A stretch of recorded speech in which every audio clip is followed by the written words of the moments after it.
در این ماه معراج رسول اکرم صلی الله علیه و سلم بود.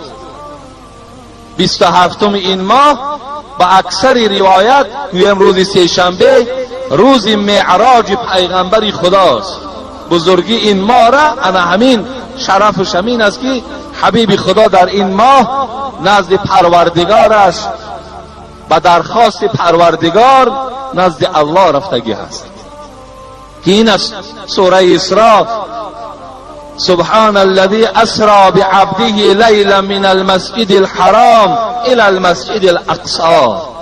پروردگار این شب معراج، این عروج رسول اکرم به نزد خودش به نص قرآنی به آیت‌های قرآنی برای ما و شما خبر داد. اگر کسی که این معراج پیغمبر را قبول ندارد یا میگوید که وی در خوابش رفتگی است به جسم نرفته است، وی کافر می شود. زیرا این نص قرآنی است که محمد صلی الله علیه و سلم نزد پروردگار رفتگی هست. که قرآن هم این حکایت میکند که میگن در روایت ها که شاید در خانه ام هانی بود از یکی زنهایش. بعضی روایت ها این است که بین حتیم، همون بین یک سنگی که در کعبه هست و بین خانه کعبه همونجا یک کاواکی هست، یک شادی هست. همونجا رسول اکرم صلی الله علیه و سلم با پهلو بودن، خواب بود. سبحان الذی اسری بعبده لیلا من المسجد الحرام. کلمه لیل استفاده می شود که لیل این شب را میگن عرب ها. شب حضرت میگه خواب بودن که ناگاه کسی پایش میمالید. چگونه ای که یک فرزند پای پدر میمالد پایش میمالید. نگاه میکند که جبرائیل امین در پهلوش نشسته است. جبرائیل پای رسول اکرم صلی الله علیه و سلم مالیش میداد و میمالید. حضرت از جاش گفتند السلام یقریئک السلام، ای محمد از جات خیز که الله به تو سلام فرستاد و تو را با یک تشریف رسمی به سوی آسمان دعوت دارد. الحال ما و تو یک جایه باید سیری بر آسمان کنیم. حبیب خدا میگوید از جاش خیزتن. براقی که از اسب پستر و از خچیر بالاتر بود میگوید پیغمبر و رنگی سفید داشت که با یک چشم نگاه کردن سرعت حرکتش اینقدر تیز بود که حتی چشم رسیدگی در این براق میرسید. بالای این براق مرا سوار کردند و این جلوی براق می داشتگی جبرائیل امین بود که میگوید مرا حرکت دادن به مسجد اقصی آوردن که این در فلسطین است. وقتی اینجا رسیدم یک توده پیغمبرهای زیاد از دوره های حضرت آدم تا حضرت عیسی در این مسجد اقصی روحشان وجود داشت. وقتی ما داخل مسجد شدیم به خیال گذرانیدم که نماز کی میخوانده باشد. حضرت ابراهیم میگوید از بین این پیغمبرها نزد من آمد و دست مرا گرفت و پیش نماز آورد. گفت تا امروز این مسجد اقصی از بنی اسرائیل بود و اینجا گویم نزول وحی بود و همه پیغمبرها از این مکان برآمدند. از این روز اعتبارا این مسجد اقصی از تو و از پیروان تو هست. چگونه ای که امروز این مسجد اقصی در دست مردم یهود است که مسلمان ها را در اونجا خیلی آزار و مشقت میدهند، که چگونه ای که امروز هم این دست خونالود یهود هیچ خانه مسلمان قرار نمیماند. فرزندهای مسلمان ها گویم همه بیچاره ها یتیم و در بدر و سرسان و سرگردان است از دست این قوم ظالم. خداوند در آن نقشه هایی که اینها نسبت مردم مسلمان میکشند خودشان خدای مهربان سرگردان بگرداند و چگونه ای که خانه مسلمان ها را این قوم ویران کرده ایستادند، سرسان و سرگردان دارند، خدای خاندان اینها را ویران بگردانید. حبیب خدا میگوید 2 رکعت نماز خواندیم. مختصرا من میگویم برای فضیلت همین ماه رجب. حضرت میگوید در براق مرا سوار کردند و آسمان از حضرت آدم سرکردگی در آسمان اول پروردگار میگوید آسمان ها را زینت داد. بعد زینت دادن تمام پیغمبرها را امر کرد که حبیبی مرا پیشواز گیرید. ملائکه ها را میگوید صفی در صف کرد. حبیبی خدا هر آسمانی که میدرامد السلام علیک ایها النبی، ای پیغمبری خدا خوش آمدی گفته پیشواز میگرفتند. حضرت آدم بود. در دویم آسمان میگوید حضرت عیسی را دیدم. در سوم آسمان حضرت یوسف را دیدم که خیلی حسن زیبایی داشت که چنان حضرت یوسف میگوید زیباگیش دیدم، آنقدر زیباگی داشت که قریب گویا نصف زیباگی تمام بنده های خدا در چهره حضرت یوسف گذاشتگی بود. لیکن حضرت جابر چی میگوید؟ وقتی میگه پیغمبری خدا جمال حضرت یوسف را تعریف کردن، و خدا قسم میگه شب از شبها که ماهتاب 15 روزه بود، اینقدر روشن بود. من نزد رسول اکرم صلی الله علیه و سلم آمدم، زیارت کردم. یک بار نظر میکردم به ماهتاب، یک بار نظر میکردم به چهره حبیبی خدا محمد. قسم به خدا گفت چهره محمد از آفتابم دیده روشنتر بود، از همون ماهتابم دیده چهره رسول اکرم صلی الله علیه و سلم روشنتر بود. اگر خداوند حسن نصف بندگانش در جمال یوسف گذاشته باشد، تمام حسن بنده هاش در محمد صلی الله علیه و سلم گذاشتگی بود. حضرت میگوید وقتی نزد حضرت موسی برآمدم، حضرت موسی وقتی که با او سلام علیک کردیم از او جدا شدم، حضرت گریه کردند.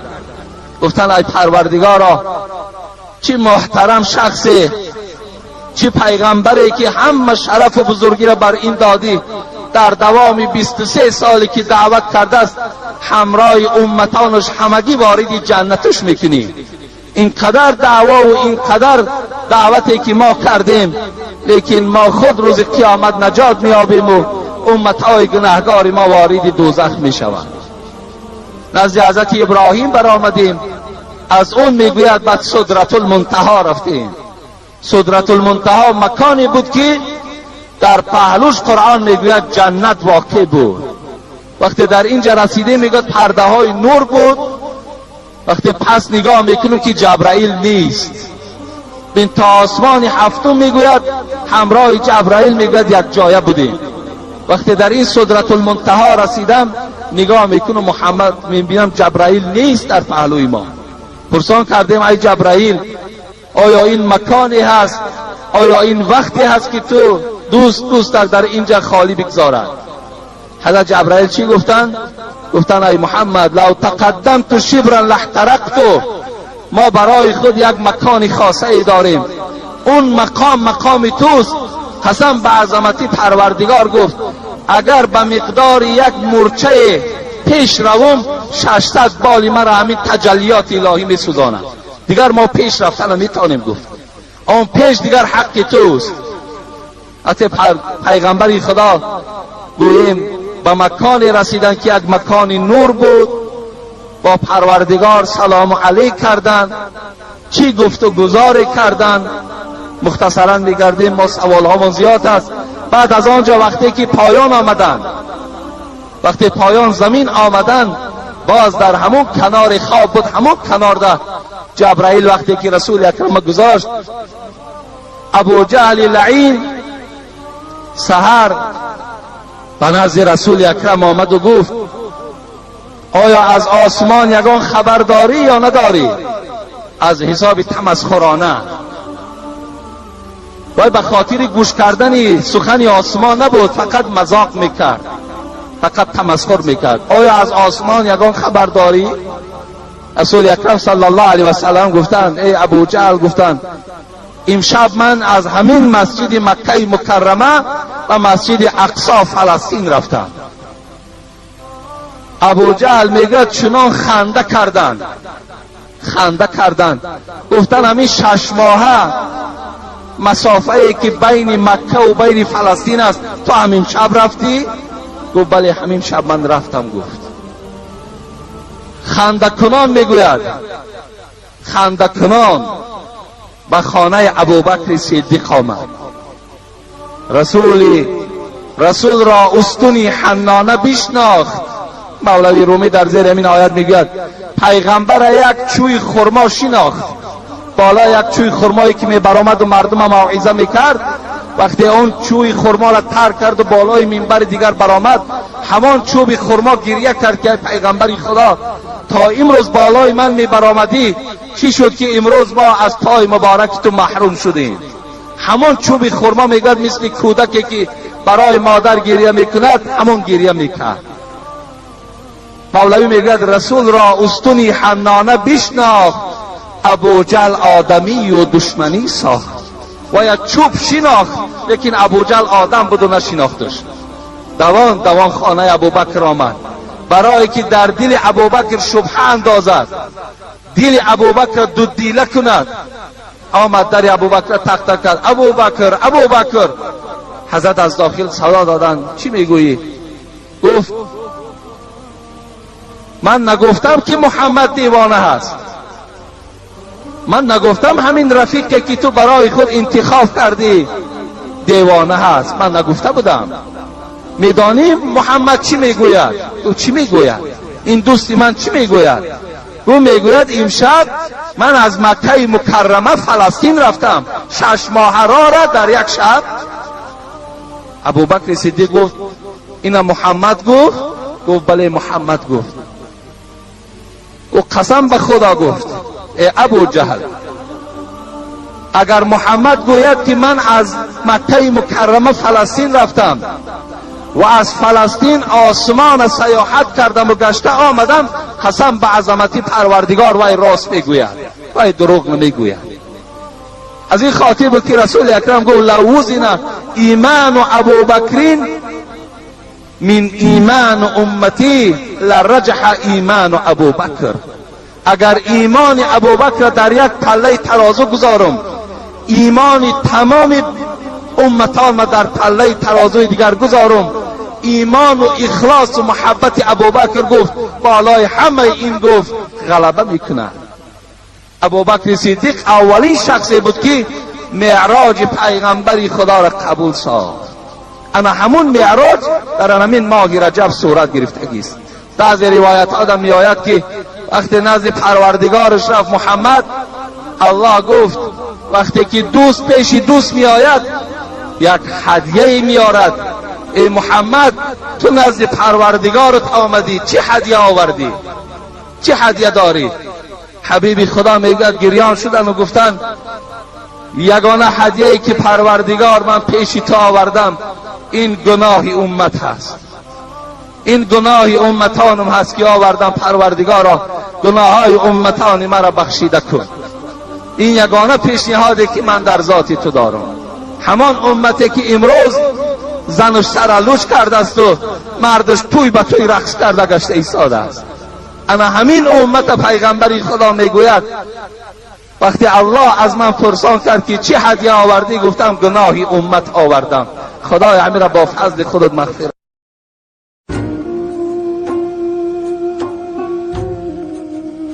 پیغمبری خدا گفته بود است که در شب معراج وقتی که من نزد پروردگار خود رفتم و با پروردگار خود وقتی ملاقات کردم، خداوند بالای من 50 وقت نماز را فرض گردانید.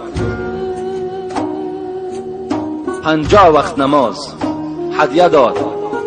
خداوند این 50 وقت نماز را در دست رسول اکرم داد که اینو برده بر امتانت میرسانی و 50 وقت نماز را در یک روز میخوانید.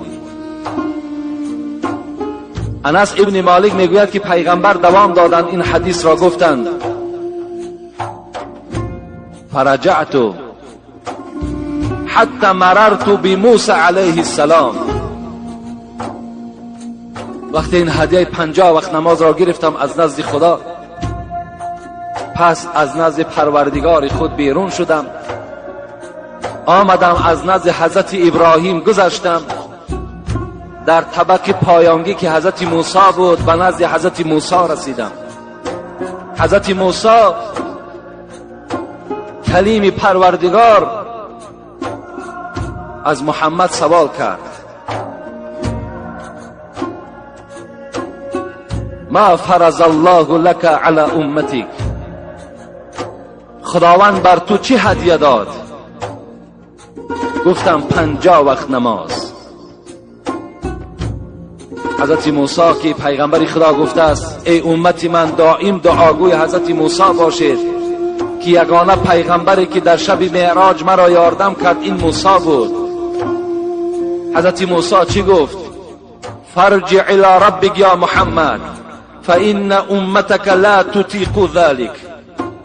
محمد صلی الله علیه و سلم، اولا خوش آمدی، این بهترین سفری هست که خدا بر تو نصیب گردانیده است، لیکن من بر تو نصیحت میکنم که پس گرد نزد پروردگار. 50 وقت نماز این خیلی زیاد است، امتی تو طاقت 50 وقت نماز ندارد، پس بگرد. فرجعت فوضع عنی شطرها. پیغمبر خدا میگوید وقتی موسی که این سخن گفت من هم 50 وقت نماز داشتم، نزد بنی اسرائیل پیشنهاد کردم، امتان من عاجز آمدند، همه گناهگار شدند. از این خاطر از تو برادر محمد طلب میکنم نزد خدای خود برو و این نماز را بگو که با کم عددش کم کند، زیرا امتی تو طاقت ادای این ندارد. رسول اکرم میگوید گشته آمدم نزد پروردگار، زاره و تولا کردم، خداوند از من 5 وقت نماز را بخشید، در بعض روایت 10 وقت نماز را بخشید. فرجعت بذلك قلت یا موسی وضع عنی شطرها. آمدم نزد حضرت موسی، گفتم موسی برادر، خداوند از من 5 وقت نماز را گذشت و 45 رسانید. حضرت موسی چی گفتند؟ ارجع الی ربی فاسأله التخفیف. محمد صلی الله علیه و سلم باز پس گرد، زیرا که 45 وقت نمازم این نماز زائد است، از پروردگار تخفیف طلب کن، سبکی طلب کن، باز کم کنه.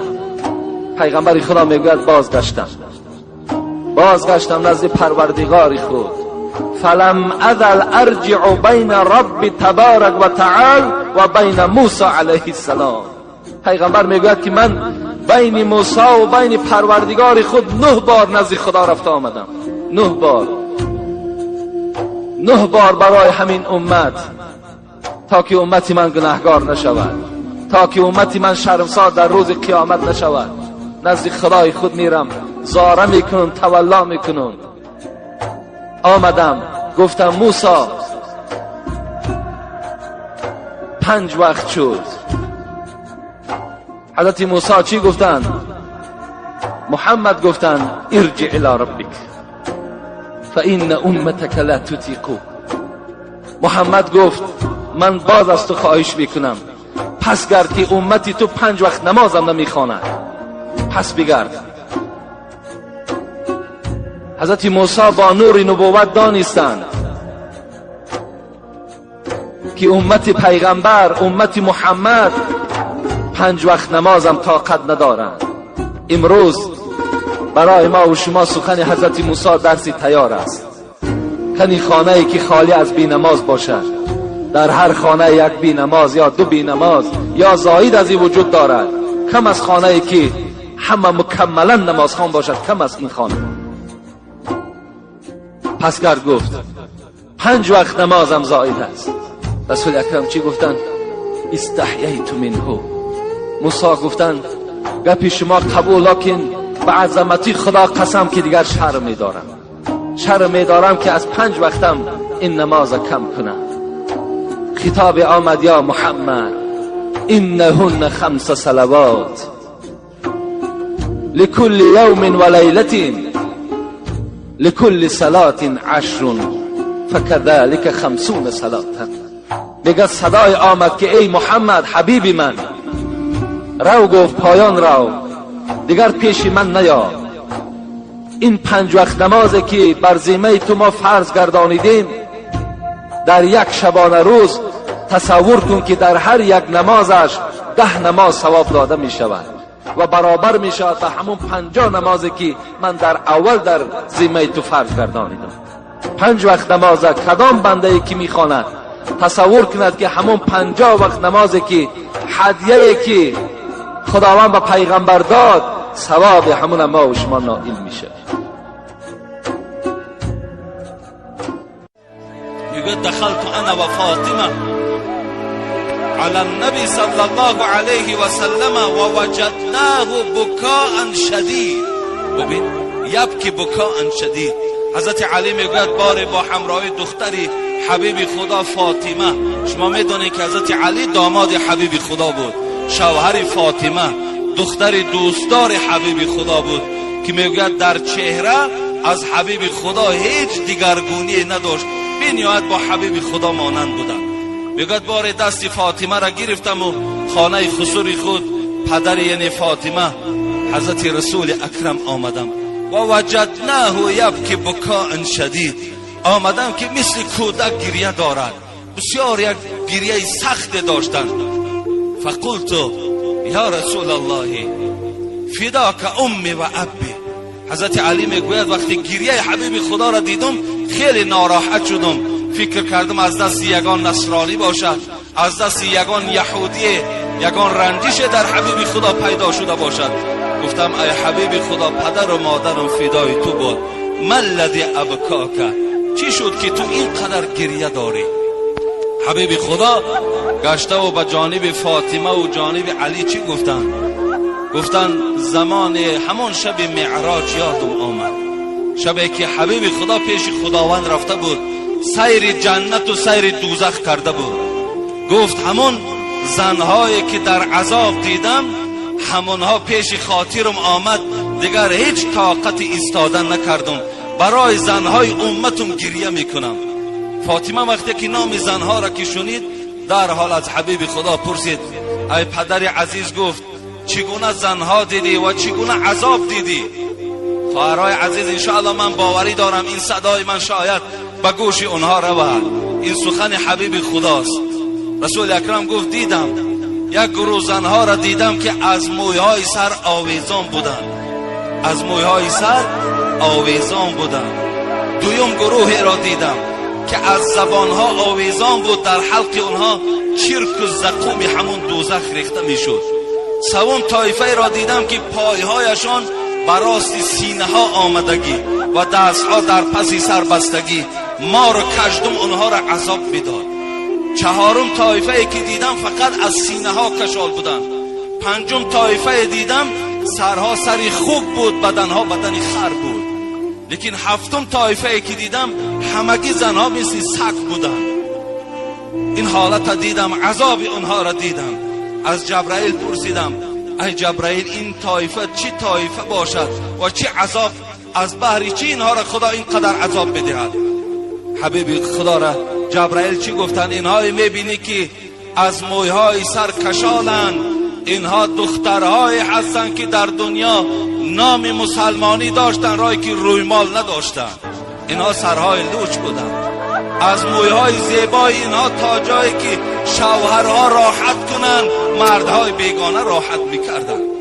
از این پریچاسکه هایی که اینها برای پیدا کردن و برای آماده کردن زنا چقدر زیبا پریچاسکه ها میکردن، اینها همون طایفه های هستند که در دنیا موی سری خدا مردهای بیگانه را نشان دادن. اینها را خدا به همین خاطر از مویهایشان آویزان کردن. گفت دویم طایفه ای که از زبان کشال بودن. فاطمه میپرسد اونها چگونه بودن؟ حبیب خدا گفت اون زنهایی که از زبان کشال بودن و در حلق اونها زقوم و زرداب دوزخ ریخته میشد، زنهای بودن که با این زبان در دنیا شوهرها را آزار میدادند، با شوهرها جنگ و جنجال میکردند، شوهرها را لازم میشد دهنی اونها گفتن نام میبردن. امروز جوانای ما آنقدر با ایمان شدن که از من سوال میدهد اگر زن گوید که در دهن